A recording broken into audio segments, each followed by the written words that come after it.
America Bharat पर आरोप लगा रहा है कि एक भारतीय नागरिक ने खालिस्तानी आतंकवादी गुरपवंत सिंह पन्नू को मारने की साजिश रची थी। ये उस अमेरिका ने कहा है जो हमेशा पानी में आग लगाता है, दो देशों के बीच आग लगाने का काम करता है।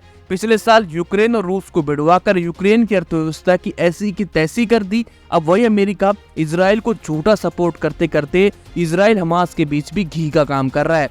लेकिन हमें किसी और से क्या लेना देना, आज जब हमारी बारी आई है तब उसके चिथड़े उधेड़ने पड़ रहे हैं। भारत कनाडा के बीच पिछले कुछ महीनों से राजनीतिक रिश्ते अच्छे नहीं चल रहे और उसकी वजह है एक आतंकवादी हरदीप सिंह निज्जर जिसकी हत्या हुई।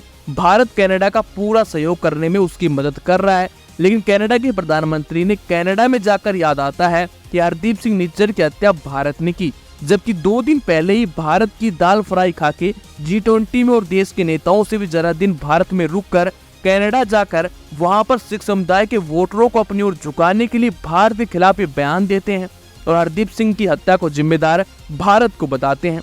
लेकिन अब इसी बीच अमेरिका भारत पर गंभीर आरोप लगा रहा है कि गुरपवंत सिंह पन्नू को मारने की साजिश भारत ने रची। BBC की एक रिपोर्ट में कहा तो ये भी जा रहा है कि निखिल गुप्ता नाम का कोई भारतीय है जिसने भाड़े के रूप में हत्यारे को $1 लाख रुपए दिए ताकि वो अलगाववादी नेता की हत्या कर सके।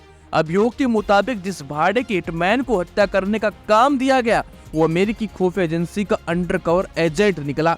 ये सब फिजूल की बातें कही गई है जिसकी ना तो टांग है और ना ही पूंछ। फिल्मी स्टाइल में सभी फिल्मी स्टोरियां बनाई जा रही है, लेकिन अमेरिका की सबसे बड़ी गलती अभी तक भारत के खिलाफ अमेरिका के पास इसके कोई सबूत नहीं है। तो ये मुद्दा भारत के साथ डिप्लोमेट स्तर पर उठाया जा सकता था, लेकिन अमेरिका को पूरी दुनिया के सामने भारत को बदनाम करना है। वैसे भारत ने भी कह दिया कि हम इस मामले की जांच करेंगे, लेकिन भारत का भी स्पष्ट कहना है कि हम आपको खालिस्तानियों की पूरी लिस्ट बना के देंगे जो अमेरिका में बैठकर भारत विरोधी गतिविधियां करते हैं, और भारत विरोधी गतिविधियों का सबूत भारत के पास है, चाहे तो लेकर चले जाओ।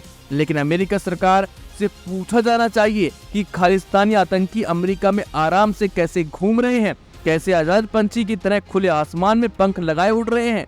और अमेरिका दूसरों पर कीचड़ उछाड़ने से पहले जरा ये भी बता दें कि उसने सीरिया, इराक और अफगानिस्तान जैसे देशों को क्यों बर्बाद किया। क्यों अमेरिका विश्व शक्ति और दुनिया पर वर्चस्व बनाए रखने के लिए दूसरों को कैसे दबाता जा रहा है। पता नहीं आपको याद है या नहीं, लेकिन जुलाई महीने में अमेरिका की सैन फ्रांसिस्को में भारतीय उच्चायोग पर हमला हुआ था। किसी भी देश के उच्चायोग पर हमला मतलब उस देश पर हमला होना होता है, और उच्चायोग पर ही नहीं भारतीय डिप्लोमेट को धमकियां भी दी गई, लेकिन अमेरिका और अमेरिकी पुलिस हाथ पर हाथ रखकर बैठी रही। आज तक वो आतंकी खालिस्तानी सुरक्षित कैसे हैं, अमेरिका से सवाल पूछे जाने चाहिए। अगर हिम्मत है तो दीजिए जवाब, और वीडियो अच्छी लगी हो तो लाइक शेयर जरूर कर देना गाइस। जय हिंद, जय भारत।